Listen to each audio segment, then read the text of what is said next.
Hopefully you can hear me okay. I guess after the Laser Master Worlds in Dunleary, where I won the Grand Master category, I ended up speaking to a lot of people, talking to a lot of people, just telling stories about the event, and especially how my kind of collective experience over the years on the psychological side of things, the mental preparation side of things, it kept coming up, and I kind of wrote up a couple of notes at the time, and that's kind of turned into this presentation. So I just tried to capture it at the time. I guess. Let me tell you where this quote came from. I'll just give you a second to read it. I guess a little bit about my background. I started sailing lasers in Dunleary, which is in the background there in Dublin Bay. And I sailed a laser probably from the age of 15 through to leaving university in 1985, when I was in my early 20s.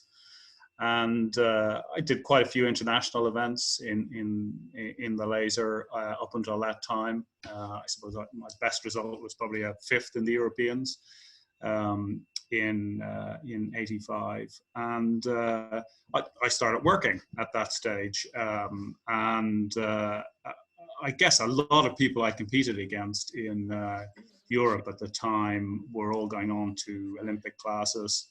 You had to be pretty big to sail a fin in those days, and sailing a keelboat like a Star or a Soling was really, not possible in Ireland in the 80s. Like Ireland, that was the era when Ireland was the kind of poor man of Europe, and the idea of a keelboat campaign was just not relevant. You couldn't really think about it.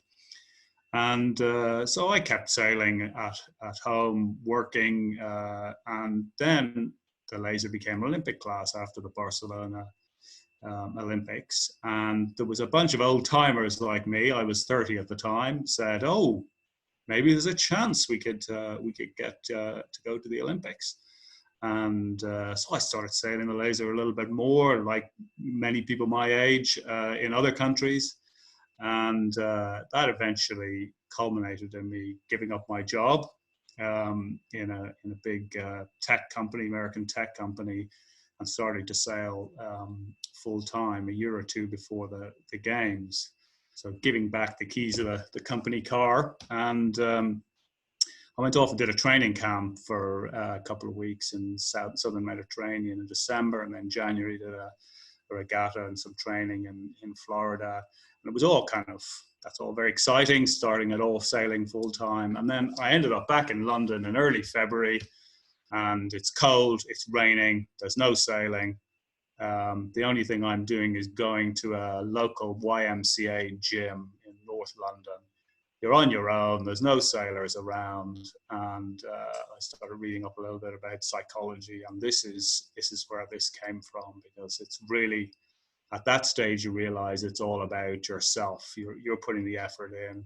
It's all pretty lonely, and many people can't really see that effort until the end. So that's a little bit about the background on that. For the Laser Master Worlds, I guess when I was 50, I had a bit of a bash, and a couple of old sailing friends said, well, I've got any plans. What are you thinking about doing sailing wise? Hadn't been sailing much with the kids, being quite young. And so I started thinking about that and realized, well, the laser's the thing I know best. Maybe the Laser Master Worlds would be worth having a look at. And if you look at the age categories, 55, 45 are the age categories. They're every 10 years. So the time to go into the Grand Masters is just as you're turning 55. So I started thinking about that and saying, oh, well, it'd be nice to win that. And as luck fell, a year or two before that, they decided to host the Worlds in Dunleary. The year I was going to turn 55. So that became a real dream and target. And I guess the thing about these things is they can be a dream, an aspiration, a stretch, but there has to be some realism about it as well. And I didn't really have a hard and fast target on this. I didn't say I wanted to win. I said, oh, well, it'd be nice to finish in the top 3 or the top 5. And to be honest, as the entry started to grow for the Grandmaster category, there were like 3 former Olympic gold medalists entered. And you start to say, well, maybe winning is a little bit of a stretch, but it's still there as a dream. And so I think making a realistic dream is important. Like if you're Robert Scheidt and you're going to the 1996 Olympics and you're the world champion and you're the favorite, your target's pretty easy. I think it's a little bit harder when it's not clear cut like that. So I think first thing is setting the target. And then I moved on to, well, what about the training? And certainly, I'm not a big believer in talent when it comes to sailing. I don't think any of us are born with the skills to be able to roll tack or have an intimate intuitive knowledge of wind. Like people say that Ben Ainsley is has an incredible intuition, and actually I think Ben Ainsley's just done an incredible amount of sailing, and you develop the intuition out of that. And certainly I've never really seen anyone. Certainly if you look at the youth at junior level, no one really gets to the top by bypassing the hard work side of things, in my view. So what did I do? I said, okay, here's the Laser Worlds coming up, and I kind of have a list of categories that I look at. How do I assess what I need to work on? And one of the things, I started sailing in the year before the Master Worlds at some open meetings, and went to the UK Masters. And I remember we had 3 races down in Hayling Island in July 2017, and I could hardly finish the 3rd race those days because my arms were cramping up and I couldn't. I hardly was fit enough to get around the course. So one of the couple of things I picked up from that, one was my fitness really needed to be much better than it was, and the second thing is boat speed for me was sailing a laser in above 12 knots. You need to be quick. You need to be fit, but you need to be quick as well. So they were the 2 things that I went to start working on. And I felt with a fair bit of training, my boat handling, the tactics, the strategy would be fine, the starting would be fine. So I didn't really focus on those. And I noticed, John Brown, you're on the call. You'd be glad to hear that boat preparation was at the bottom of my list, because I'm sure it was, Mark. Because as you know, that's not what I like. And luckily in a laser, the only requirement is to have a boat that is going to work and not break, really. So that was bottom of my list. And venue preparation, I didn't feel I needed to do much on that because it was going to be in Dunleary, and I obviously grown up learning to sail there. So, and I think the thing about the training is you've got to do it systematically and deliberately. So the year of the Masters, I did 45 days sailing in total, including racing days. The training days, 2 hours on the water maximum. And I think I did 10 of those days at Optimist events when some of the kids were sailing. And I think the thing is, in the training, you can train pretty effectively on your own. And what you can do is, if you take boat speed as one of the things that I wanted to work hard on, was you can sail on your own for an hour, focusing on boat speed. And one of the things to do, if you've got the basic technique and boat setup right, is to try and do exercises that hone your senses. So if you're going upwind, you can decide, I'm going to really focus on hearing, listening. What can I hear? What's the sound of the water? Or turning and looking over your shoulder while sailing the boat. How does that feel? Or sailing really as high, close to the wind as you can without slowing down, or going for maximum boat speed. So you focus in on specific things, and that hones the senses around those things, so that when you put it all together, you just have a better feel for what's going on. So that's where the deliberate training comes in. And I think even in a 2-hour session, if you think about boat handling, you spend 20 minutes going around a little course with a couple of tacks and a jibe and a windward mark and a leeward mark. You do that 10 times, 2-minute course. That 20-minute training on the boat handling for each session is probably enough.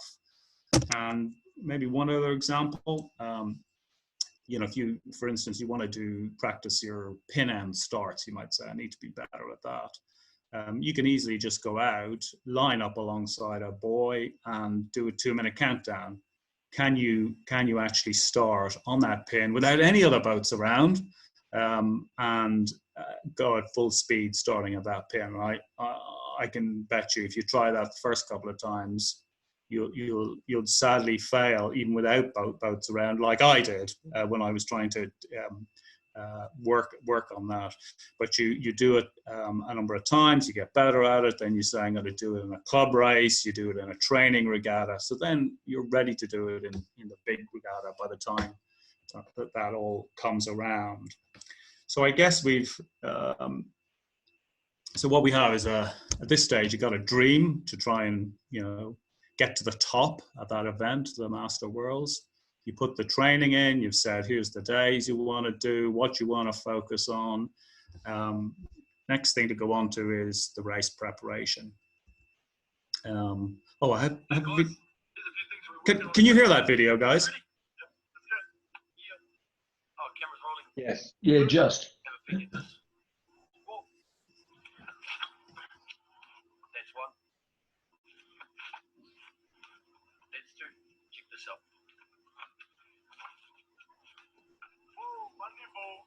On the field, I like to be perfect. Right. Yeah, boy. Welcome.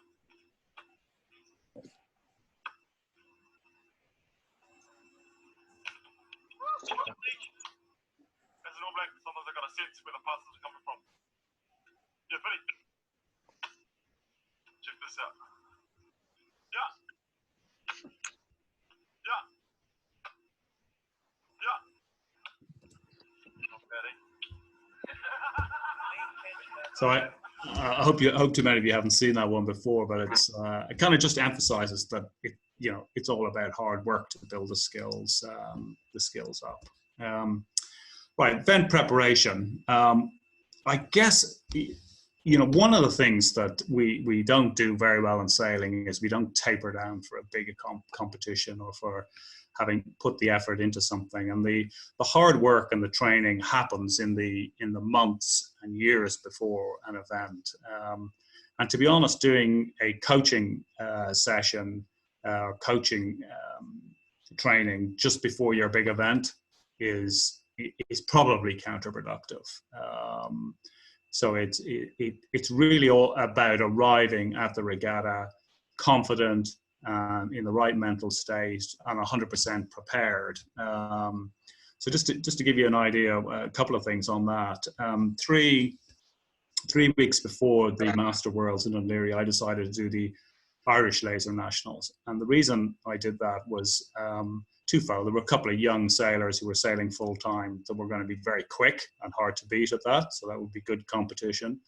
But secondly, there weren't going to be too many master sailors at that event who were going to be competing in the Grand Master category at the Worlds. So I knew I could get some really good training, some good racing, and the result would not affect my confidence going into the Worlds, because I wasn't going to get beaten by somebody who I would subsequently have to beat 3 weeks later. So I think, sometimes just picking the right event to sustain or build your confidence before the big one is important.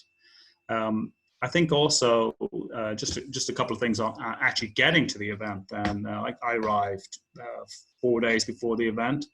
I sailed twice for 2 hours on my own just to get used to the venue. Now you might want to sail a little bit more if you don't, you want to get used to the venue a little bit. But I sailed, as I say, twice. I didn't do the practice race. I don't like practice races because I think it's a bit of a no-win. You do well, you get overconfident. You don't do well, you start to question your confidence. So if you are going to do a practice race, my rule of thumb would always be start 5 boat lengths ahead of everybody else and do half of the first beat, and then go in and you'll be confident that you've done okay on it. Don't worry about any more than that. Certainly for the big events, practice race is not that important. Okay, so we're ready to go. What about the series itself? And I guess there's that old expression, regattas aren't never won on the first day, but they certainly can be lost on the first day. And I think this depends somewhat on the risk profile of the event. So what I mean by that is how many discards are there relative to the number of races.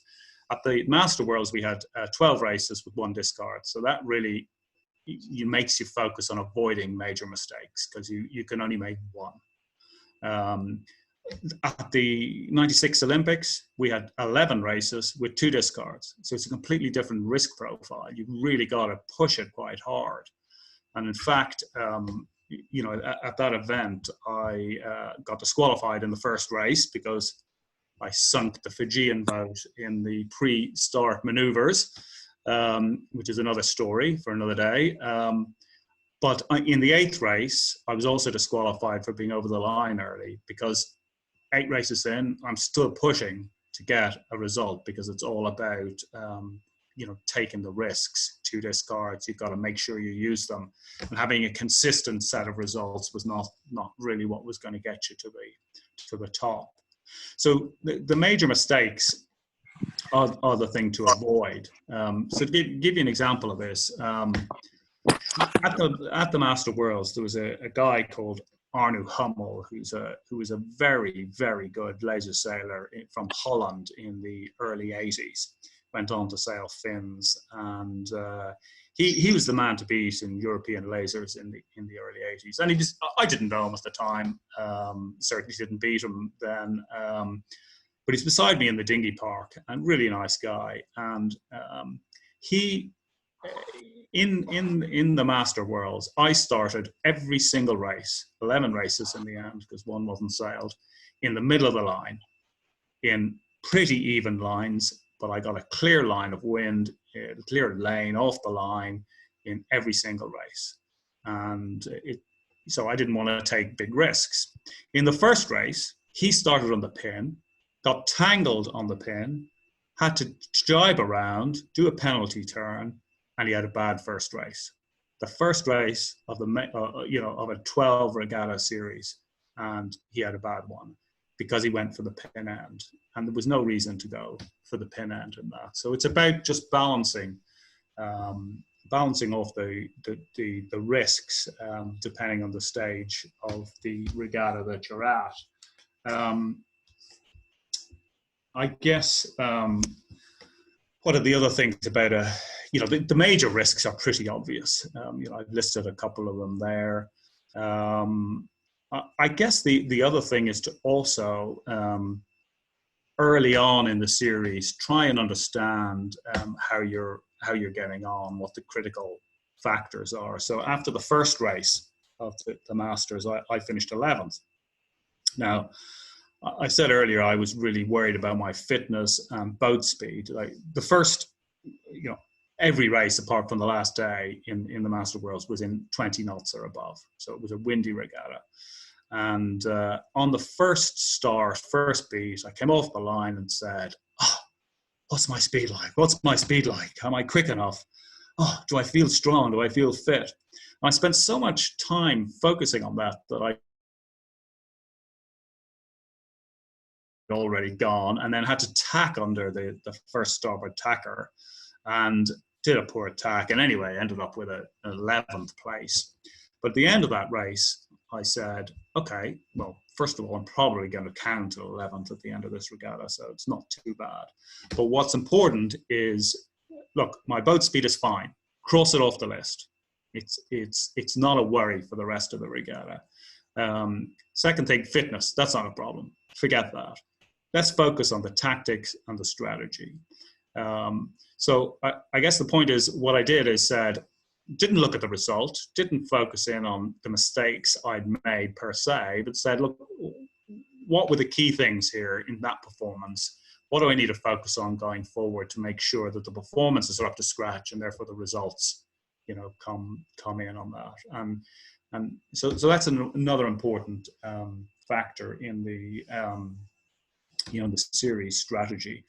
One thing I'd also say is, in a long regatta, you are definitely deteriorating physically as the regatta goes on. And so the one thing you have to do is, a couple of things you have to do. You have to rehydrate really quickly when you get ashore. You have to eat really quickly when you get ashore, and you have to sleep as much as you can. You don't want to drink any alcohol as well, because that slows down the recovery mechanism. So it doesn't sound like a lot of fun, but that's certainly true. Is the physical element is you have to be very cognizant of that, and certainly that's why you have to go into the regatta being 100% recovered from your last training session. So I think that's it on the series strategy. So then we get into the racing itself and the race focus. And I guess this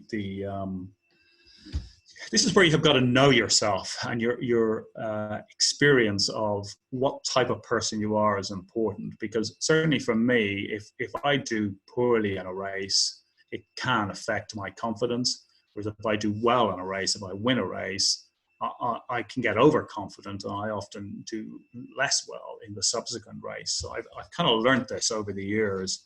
And the approach to dealing with that is to approach each race with the same rigor, the same strategy, the same planning and routine as every race. So whether it's the first race of the regatta, the last race of the regatta, whether you're doing well or not doing well, if you have a routine pre-start, it's important to follow that and keep following it, especially when the pressure comes on late in a regatta.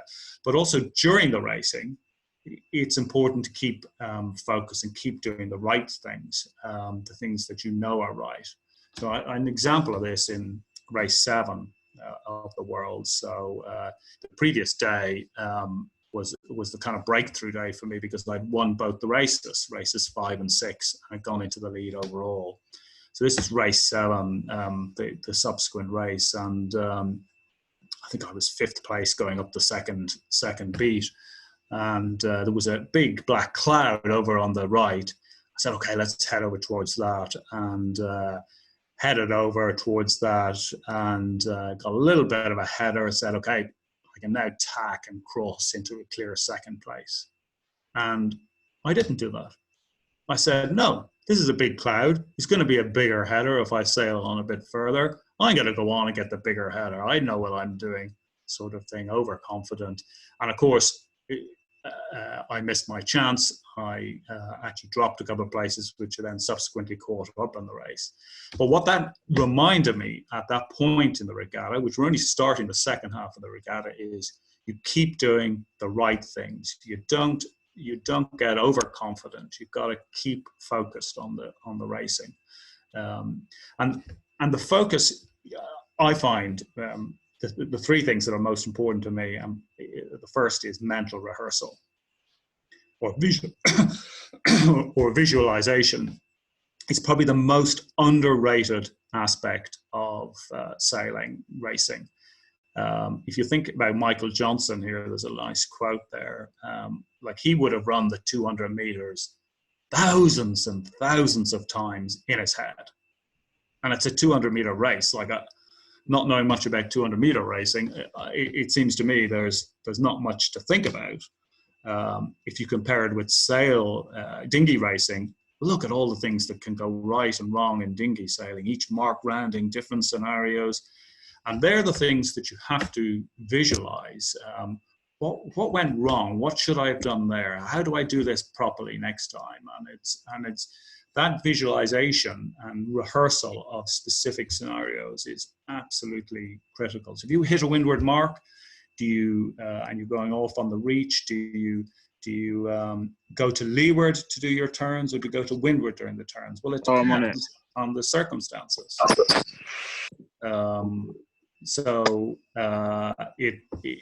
You've got to have prepared that in your mind so that you're not thinking about it it's a subconscious process during the race. You do the right thing.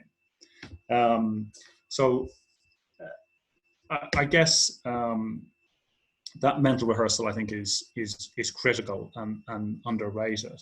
Also, just to give you a couple of other examples of it, the focus on the next steps and the talking to yourself. So we had a couple of races on the last beat of those, or last run of those races at the Worlds, where the wind was blowing 25 knots, and it was a real, it was almost a survival run. There were quite big waves. It was easy for the cockpit to fill up with water.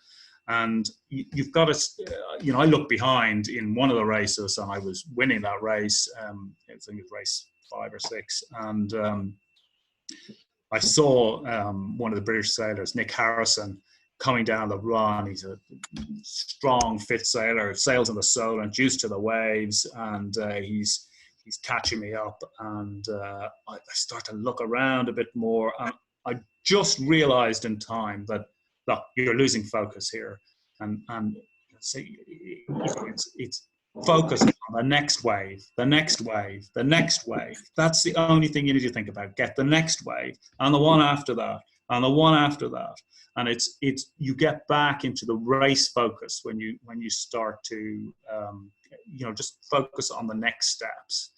And then I was coming into the gate on that, having survived that part of the run, and I'm talking myself through the jibe. How do I jibe? Don't forget to get across quickly. Okay, come on, now's the time to do. Wait for the right wave. Where's the biggest wave? Just to get the boat coming across. And it's also where the mental rehearsal comes in, because if you're jibing in 25 knots in a laser at the jibe mark to go onto a reach, there's a place to jibe.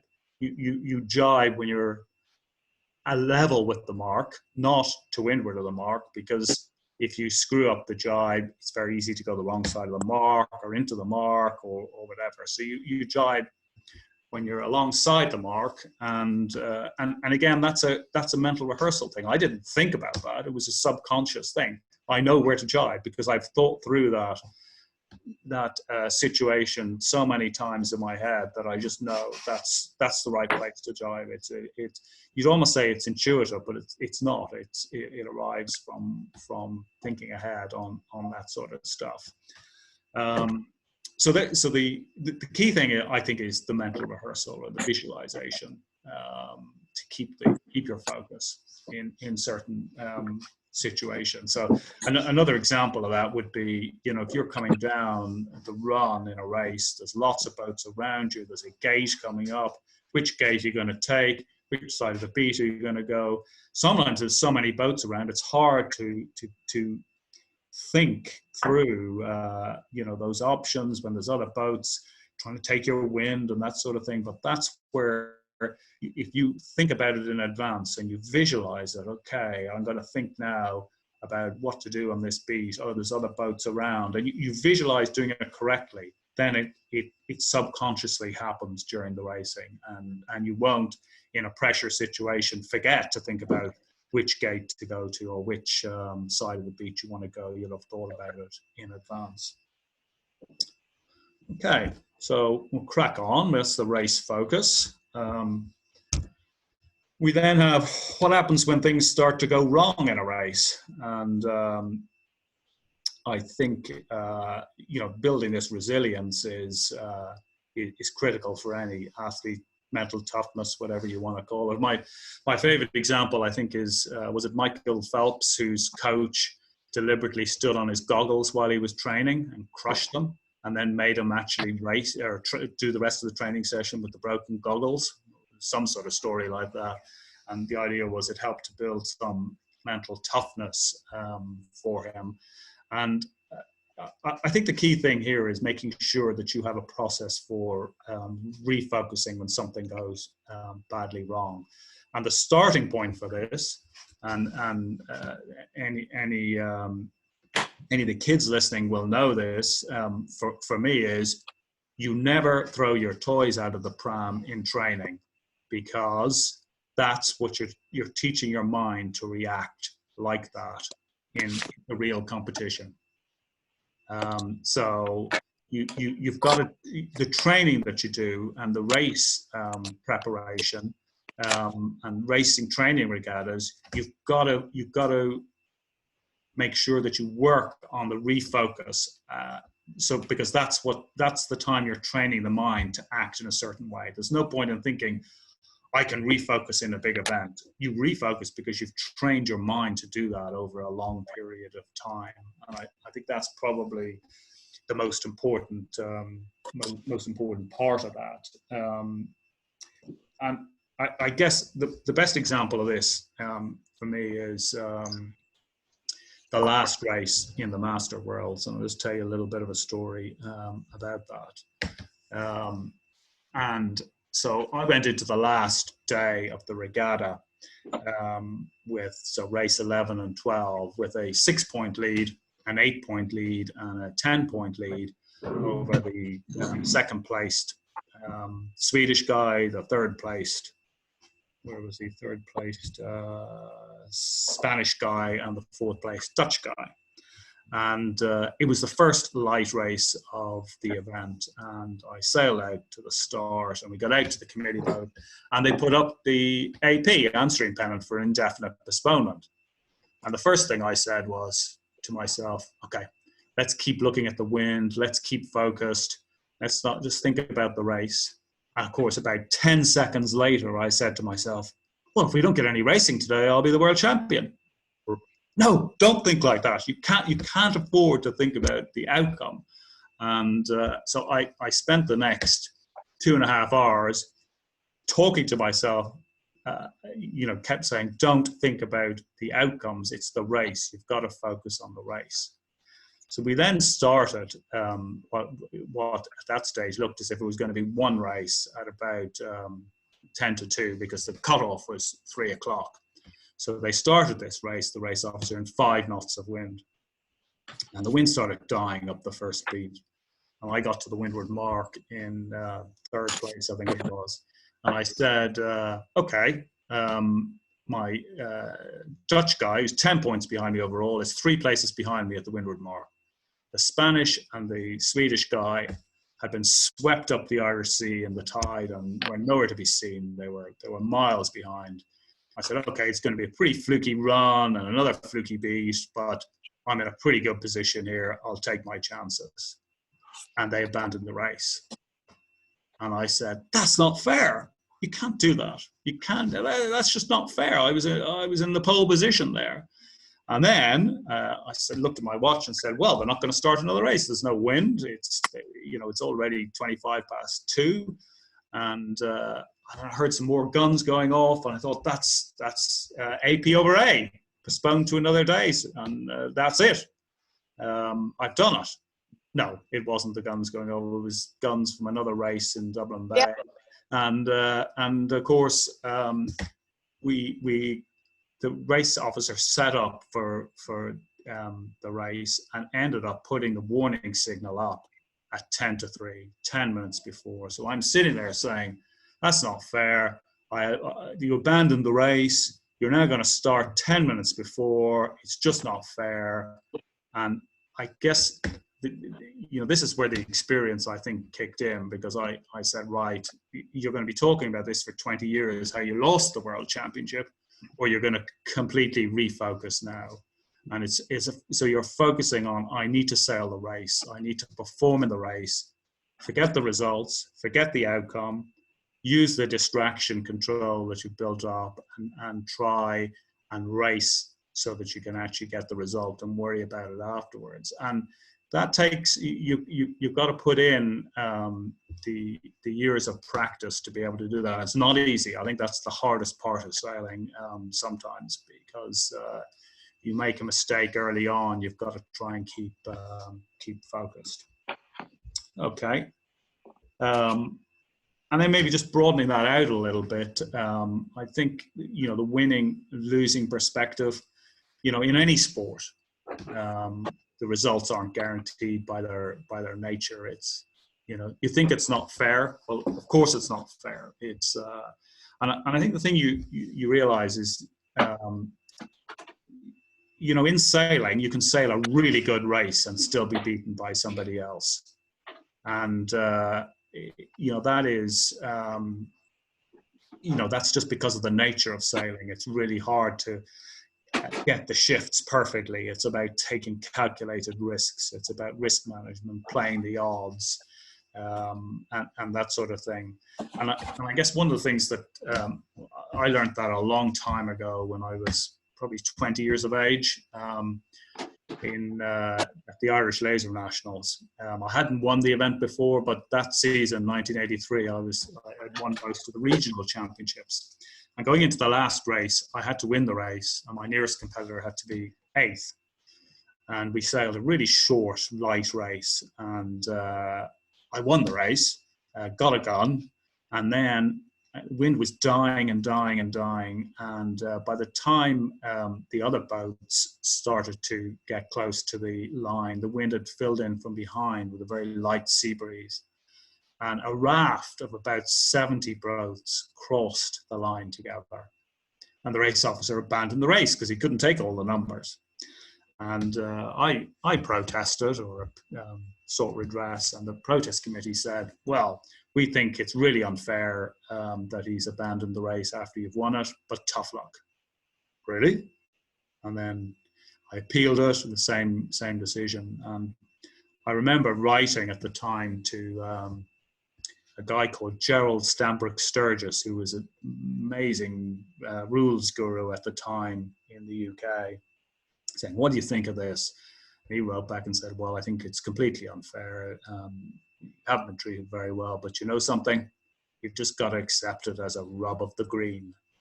And I guess that was hard to accept at the time, but looking back, it was a really important perspective to get that, you know, you don't, there's a lot of things outside your control, and and the results are predictable, and it doesn't always go the way that it should go, and you've got to put up with that.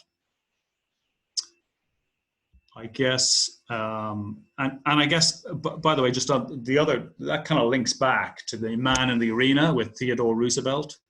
It's, you know, you put in all that effort, and part of it is about the journey. It's about making, you know, you don't always get the results, and that's where the overall perspective, I suppose, has to come into it. And then I guess, look, you can put all this effort in, and it's important to remember that you have to be prepared to win. So often that means beating the people that you know, had expected to win, or breaking the pecking order.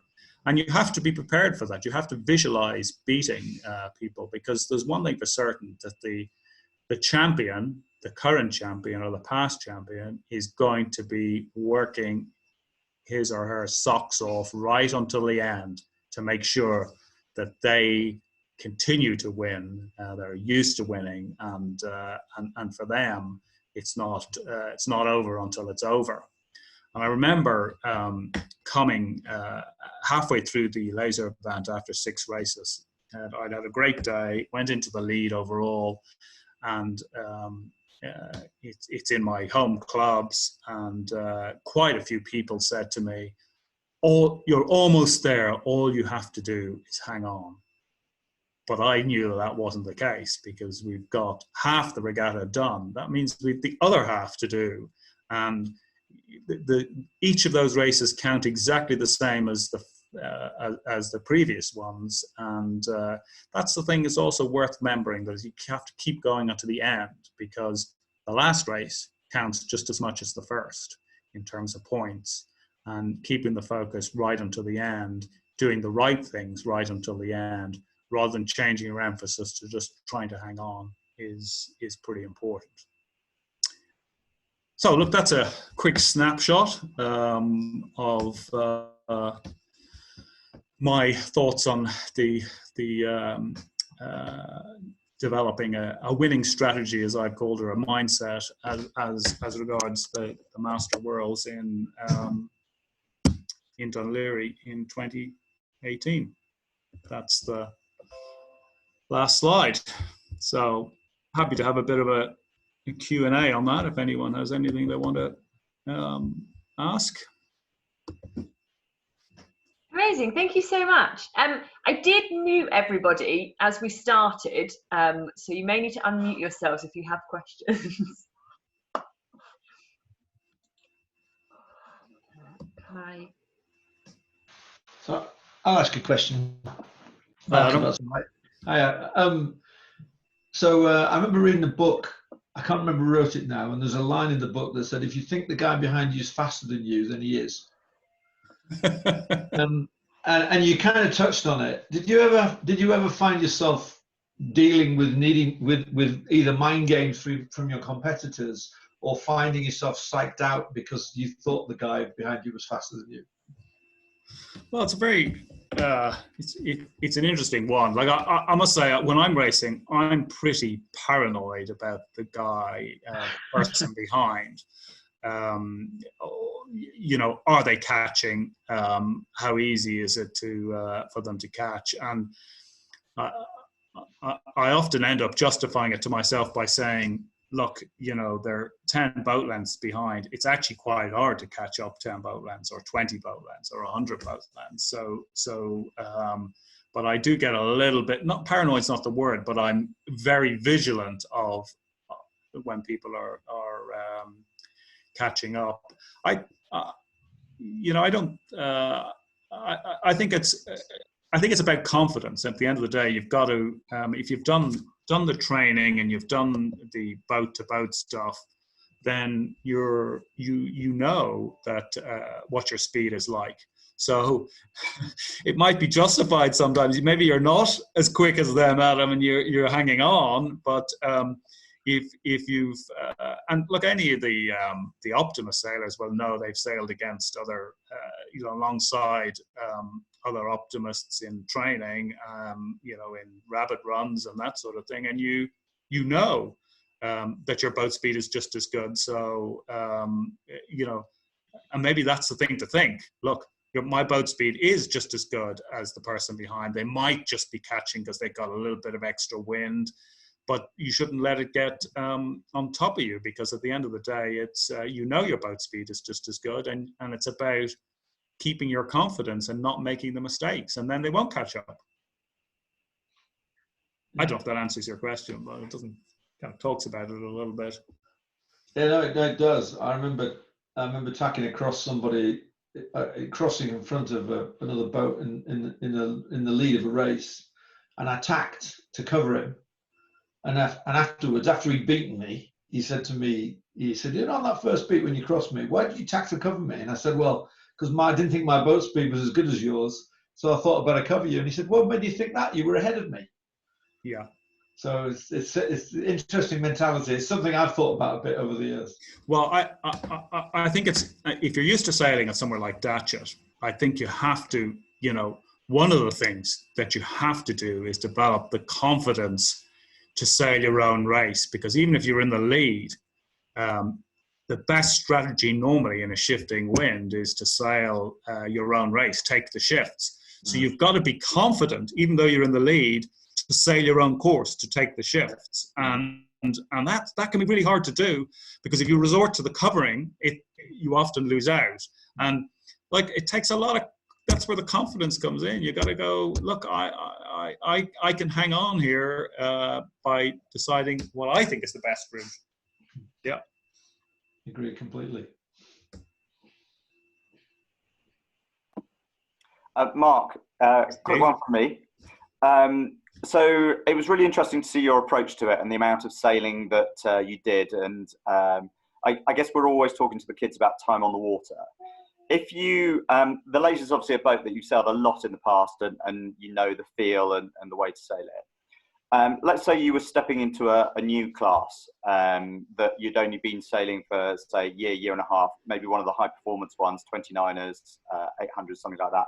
How would you have changed your approach if it had been a more boat handling orientated class?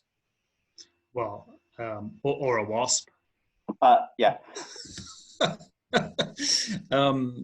I think you have to go back. If you go back to the list of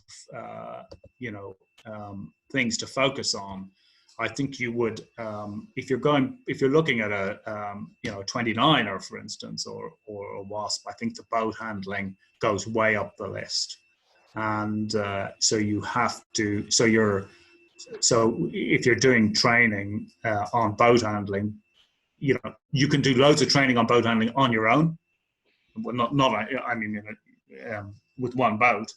And you can do a lot more emphasis on the boat handling, I would say, in that situation, so that you end up making that perfect. So you could do, if you do a 2-hour session, then it's maybe it's an hour and a quarter on boat handling, but it has to, I think it has to be deliberate, Steve. It's not, you don't just, I'll sail around a course. It's, I'm going to set that course and I'm going to go around it 20 times, spinnaker up 20 times, spinnaker down 20 times, tacks, jibes, and you're working through how to do it. I think the other thing about doing something new is you do have to get the coaching to teach the technique and the specifics of the boat, but sometimes we don't spend enough time just actually doing the practice to implement what the coaches say. So, and you don't, either in small groups or on your own.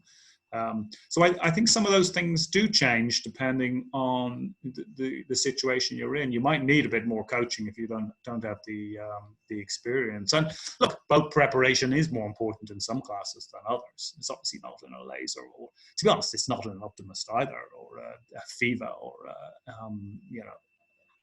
most of those are strict one design. I think there are people in the Laser class who think that it's important to get the right mast rake from the Laser, and they're just, what they need to do is read a couple more books on mental preparation and psychology, because they're just psyching themselves out. There's no difference.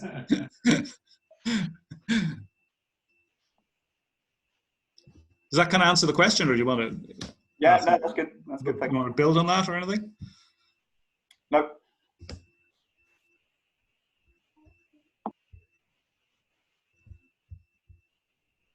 Anyone else? Yeah, Mark, I've got a question. It sounds like Roger. It is, you're right. So did I read right when you said 45 days sailing and 2 hours average each day? Yeah. Was that because you weren't able to do more than 2 hours, or was that because you thought it was the optimum amount of time for training? Well, I think it's. I think for training sessions. Obviously, regardless, it just depends on. For that, I did 2 this is the year starting in January through to September, the year of the event. So I did 2 championships. One was the UK Masters in Weymouth that year. Not Weymouth. Torbay. Hailing. And that was 3 days. And I did the Irish Laser Nationals, as I said, that was 4 days.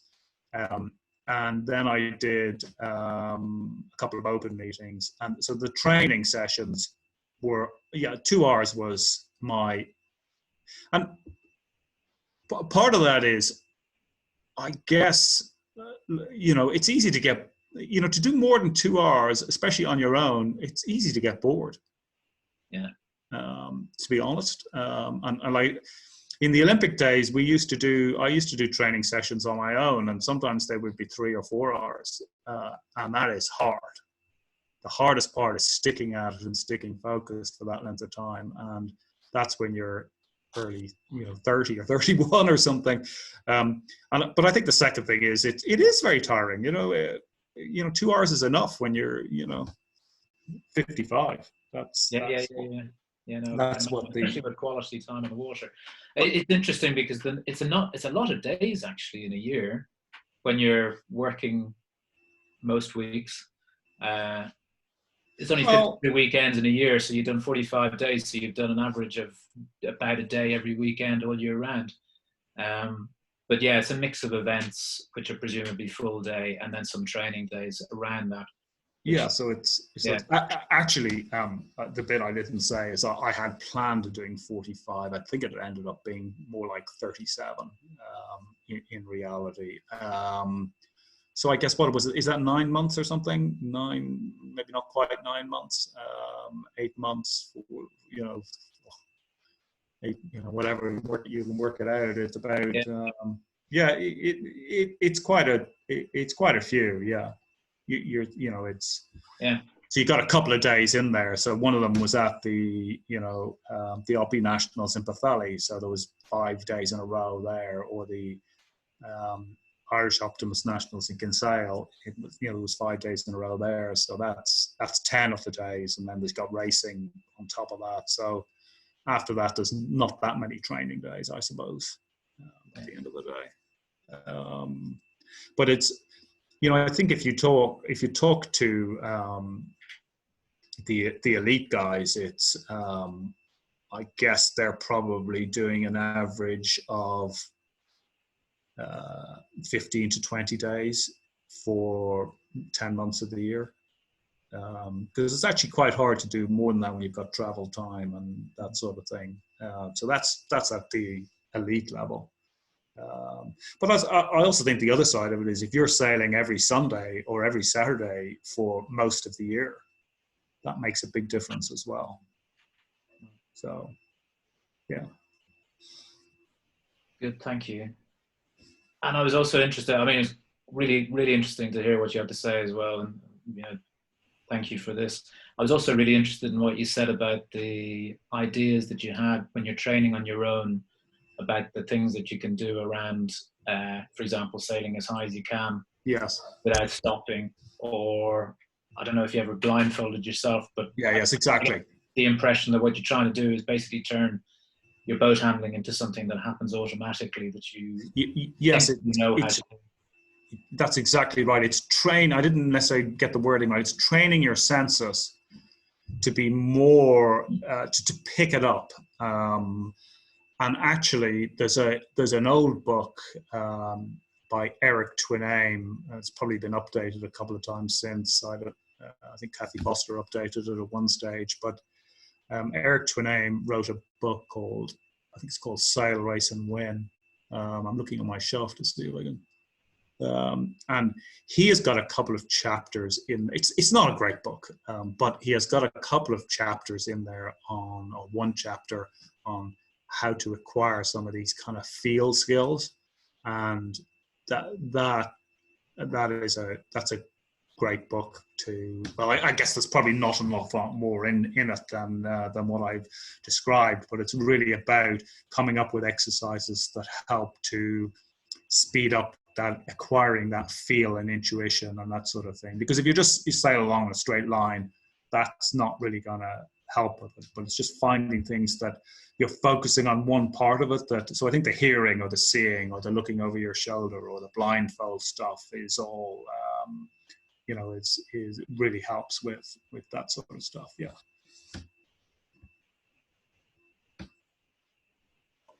Yeah. Hi, Mark. Hi. I was really interested in your Irish experience and the ability to, or the ways to be able to refocus. Yeah. So we've all been there, and particularly we see the kids, they have a bad start or a bad race or a bad day.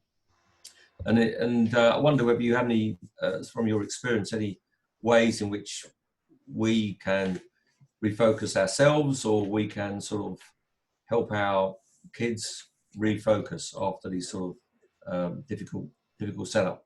Yeah, I think often what they say is to have a trigger word to kind of instigate that. To me, I just say, right, time to refocus. But people sometimes have a trigger word, or maybe a personal word, or something like that. That's one way to talk through it. I think it's really important for the coaches with kids to actually not let the sailors get in a huff during training or in low-key regattas over things that go wrong, because that's you don't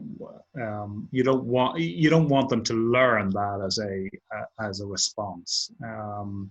And I think it's trying to, of course, as a parent, it's bloody hard to to manage that situation, but I think that's what you're trying to do is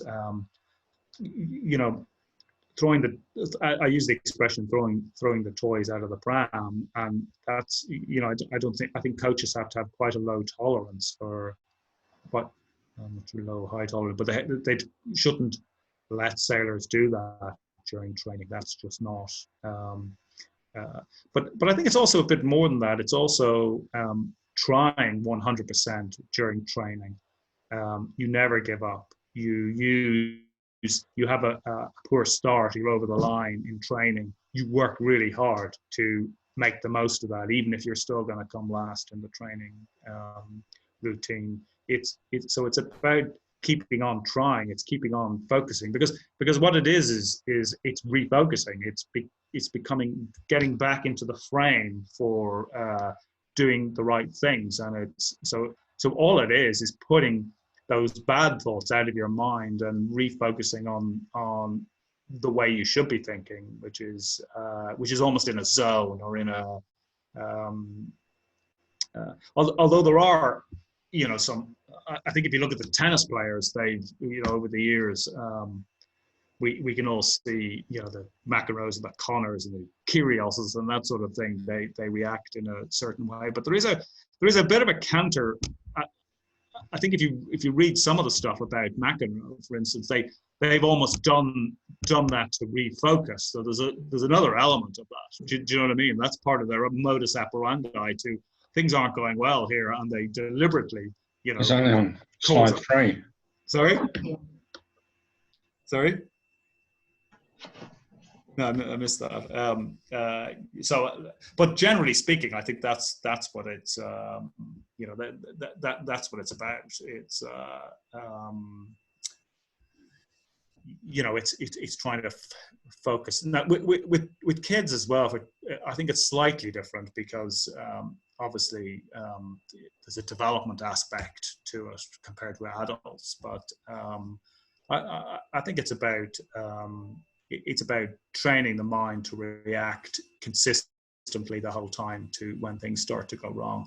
I think the hardest one I've found over the years is if you're sailing in a sea breeze and it's a very steady wind, and there's very little opportunity to catch up, and you mess up your start. That is pretty hard to deal with, because no matter what you do, especially in a big fleet, you're probably not going to be at the top. But you prefer to be in the middle than the bottom 10, so it's but that I think that in my experience is very hard to do. I'm not sure that's answered your question, but who was that? I couldn't see who that was. Yeah, sorry, it's Oliver. Oh, Oliver, yes. Yeah. That's really interesting, Mark. Yeah, thanks for that. Yeah. Anything else? We're all itching for an aperitif, a gin and tonic before dinner, are we?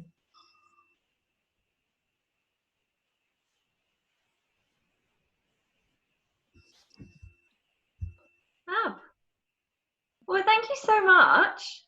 That was fantastic. Really interesting. Oh, I hope everyone else enjoyed it. That was fantastic. yeah, was there any more questions, or is everyone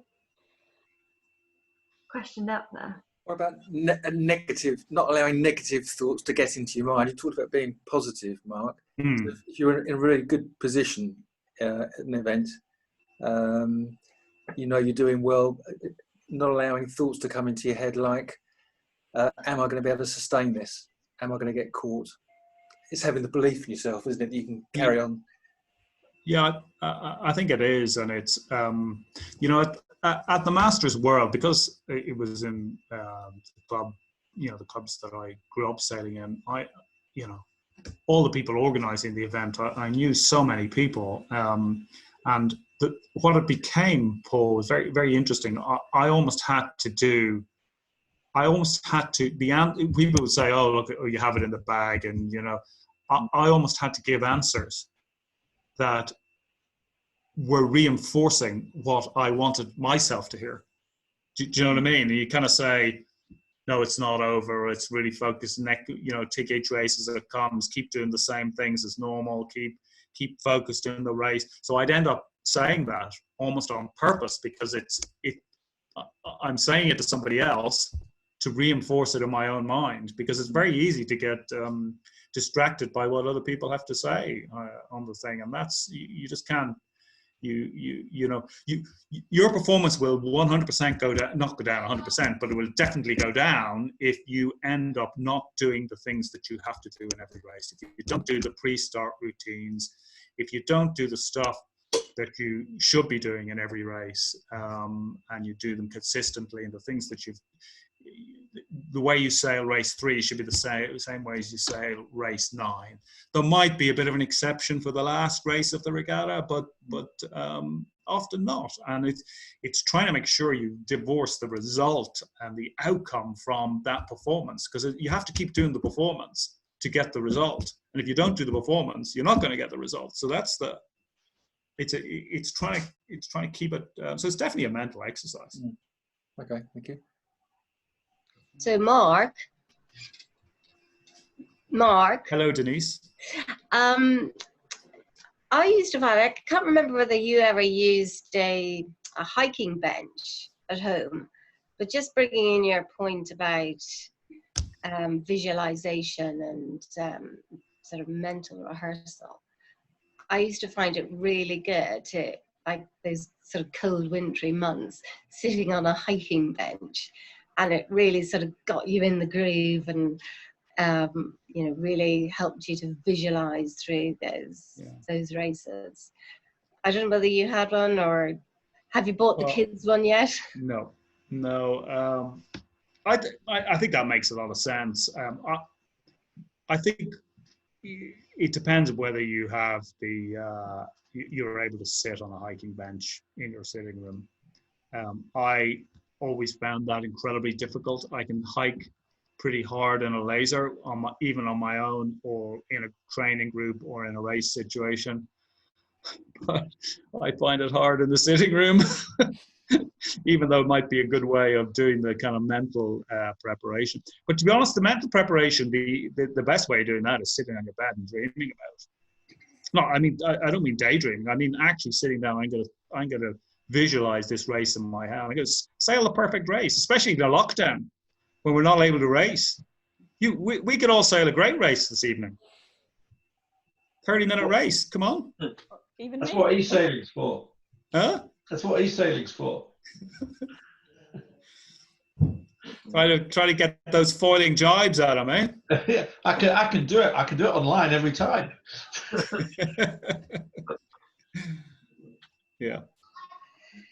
Thank you, Mark. Okay. I have to sign off.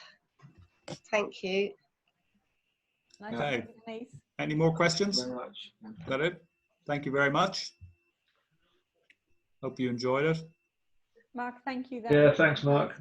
Yeah, thanks, Mark. Appreciate it. Great. Yeah, thank you. Thanks, Mark. Bye. Thank you. Bye-bye. See you soon, folks. Bye. Fantastic. Yeah, really helpful. Thank you.